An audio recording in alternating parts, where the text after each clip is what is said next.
Bonjour tout le monde. Je vais essayer de faire une petite partie de mon témoignage.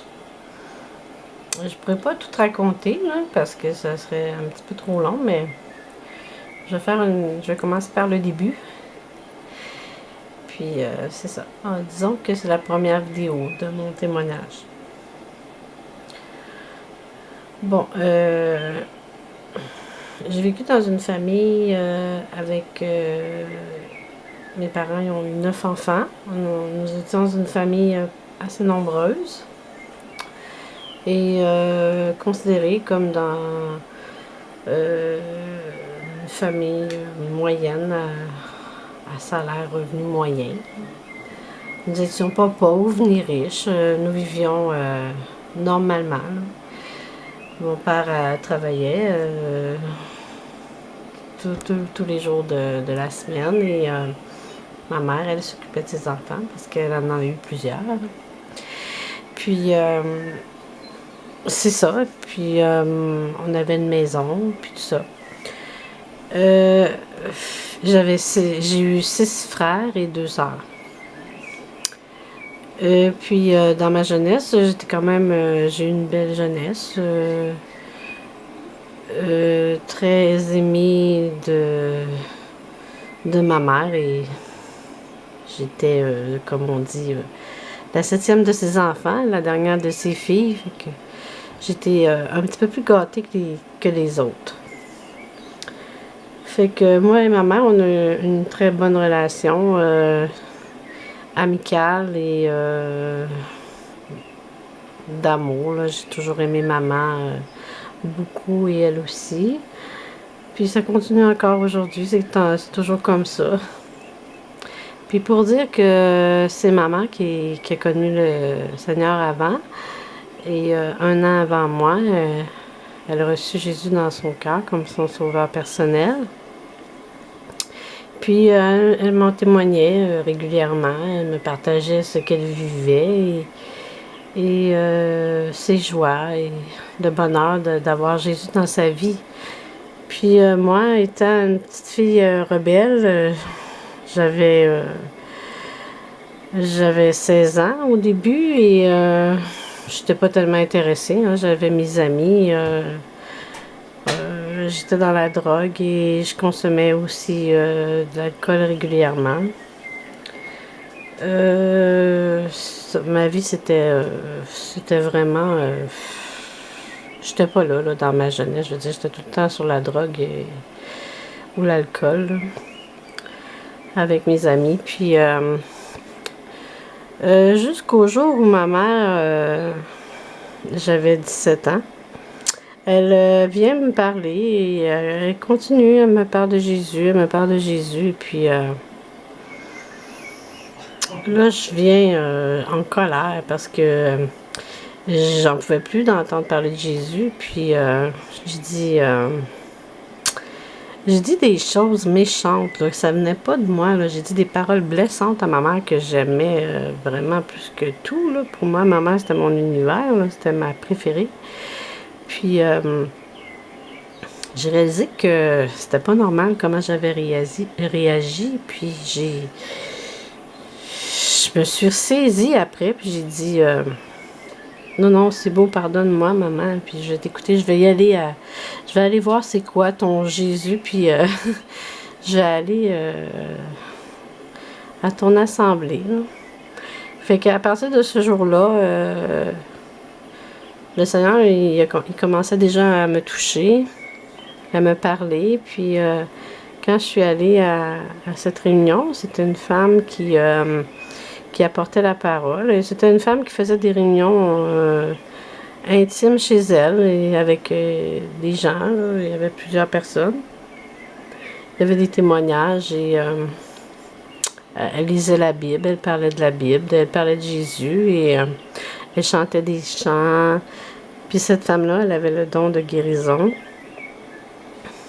Et puis les gens étaient guéris par la prière la plupart du temps. Puis c'est la première fois que je suis allée à cette assemblée, j'ai été touchée dans mon cœur par le Seigneur et Jésus est venu vraiment me remplir de sa paix et sa joie immense et son amour m'a envahi. Puis c'est ce jour-là que j'ai senti cet amour surnaturel venir sur moi, puis que j'ai vu que Jésus était grand et c'est à partir de ce jour-là que j'ai voulu le connaître plus. Et pas longtemps après, j'ai reçu Jésus dans mon cœur et il a commencé à me transformer. Alors là, moi, dans ce temps-là, j'avais un copain, j'avais un ami, un amoureux avec qui je sortais depuis déjà 2 ans. Puis j'avais des amis de filles aussi avec qui on faisait le party, là. On partait sur des go, puis c'est ça, là. Fait que moi, je commençais à parler de Jésus là, partout où j'allais, là, parce que je faisais comme maman au début, là. Elle témoignait, fait que j'étais rendue comme elle. Je parlais de Jésus, de ma joie. Je voulais partager mon trésor à tout le monde. Le trésor que j'avais reçu, Jésus, dans ma vie et le bonheur que ça m'apportait, la joie immense et la paix de Dieu qui vient en toi. Et puis, c'est ça, mais mes amis, ils n'étaient pas prêts à entendre ça, hein, donc ils ne comprenaient pas ce qui se passait avec moi. Pour eux, j'étais virée sur le top, là. Disons que pour eux, tu sais, ils pensaient que j'avais trop fumé de drogue, là. Mais c'était pas le cas, là. Fait que c'était vraiment une transformation divine d'en haut. Puis j'ai eu des durs combats au début parce que mes amis me délaissaient là, tranquillement. Là. Il y en avait plusieurs qui partaient. Là, ils ne pouvaient plus m'entendre. Donc, puis mon copain, bien, je commençais à m'éloigner de lui là, beaucoup. Là, et puis, le Seigneur voulait une séparation totale de mon ancienne vie. Il ne voulait pas que je demeure avec les gens avec qui j'ai connu et vécu le péché parce que il fallait que je change de vie, que je change de monde, que je change d'environnement parce que sinon c'est moi qui aurais faibli là-dedans. Là. Fait que Jésus m'a sorti de ce monde-là pour m'amener à lui, à sa parole, à sa vérité. Et je me suis retirée, j'ai commencé à prier. Je priais, je lisais la Bible régulièrement, je priais Dieu. Et le Seigneur venait me rencontrer à chaque jour. J'avais une grande communion avec Jésus, une relation personnelle.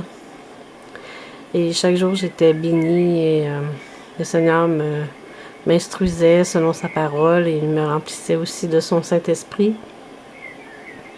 dans la prière, la louange et la lecture de la parole de Dieu. Et puis, je continuais d'aller à mes assemblées, de me nourrir de toutes les choses de Dieu. Et puis, dans ce temps-là, il n'y avait pas d'Internet, hein, parce que ça fait déjà... j'avais 17 ans, j'ai 54 ans, là, fait que ça fait quoi? Un petit peu moins que 30 ans, là, ça fait... bon, je sais plus, là.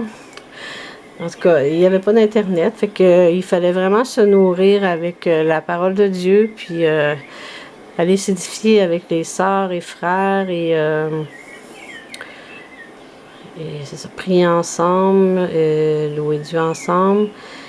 Fait que c'est comme ça que j'ai grandi dans ma foi, et que Jésus a commencé à me transformer, et qui continue encore aujourd'hui. Que je veux rendre gloire au Seigneur parce qu'il m'a libérée de la drogue aussi. Et puis, le jour où il m'a libérée de la drogue, j'avais accepté Jésus j'avais reçu Jésus dans mon cœur. Et puis, j'étais retournée avec mes amis. J'étais pas encore complètement séparée d'eux, là. Et puis, c'était une soirée où on fumait du hash, tu sais. Fait que j'en avais pris... j'avais pris du hash avec eux, et puis, mais ça m'a rien fait. C'est comme si j'avais pris une gorgée de rhum, là. J'étais vraiment pas droguée, là. J'étais juste un petit peu étourdie, c'est tout. Je sentais rien. Eux, ils étaient tous gelés, là, drogués, comme on dit, là. Et puis, pourquoi moi ça me fait rien, tu sais. Fait que là, j'ai compris que le Seigneur voulait plus que je prenne ça, puis que c'était en vain de prendre ça, puis que c'était pas bon pour moi. C'était inutile, c'était quelque chose que j'avais plus de besoin dans ma vie. Parce que Jésus me libérait. Il me libérait dans mon corps de ça. Il voulait plus que je touche à ça. Donc, c'était la dernière fois que j'ai essayé ça. Puis, petit à petit, Jésus, ben, me libérait de toutes ces choses-là. Puis, après une dernière soirée, j'étais allée dans un bar avec mon ami. Je m'étais enivrée. Encore là, j'avais donné ma vie au Seigneur, mais le Seigneur, tu sais, il commence tranquillement. Quand il te transforme, là, ça se fait pas d'un coup, là. Et puis, j'ai pleuré. Je me suis repentie. J'étais vraiment à terre d'avoir fait ça, là, parce que je pensais que Jésus pouvait pas me pardonner, là, ce que je venais de faire. Et puis, c'est encore une délivrance que le Seigneur venait me faire pour passer mes soirées dans les bars et m'enivrer comme je le faisais, là. C'est ça. Fait que Jésus me délivrait de toutes ces choses-là, de ce monde-là, pour que je puisse être lavée, sanctifiée par son sang et être une nouvelle créature. Parce que c'est ce que le Seigneur veut faire de nous, c'est des nouvelles personnes, c'est qu'on soit transformés à son image et que nous soyons plus à la ressemblance de Jésus. Puis toujours, Jésus, j'ai continué à le suivre et à l'aimer depuis ce jour.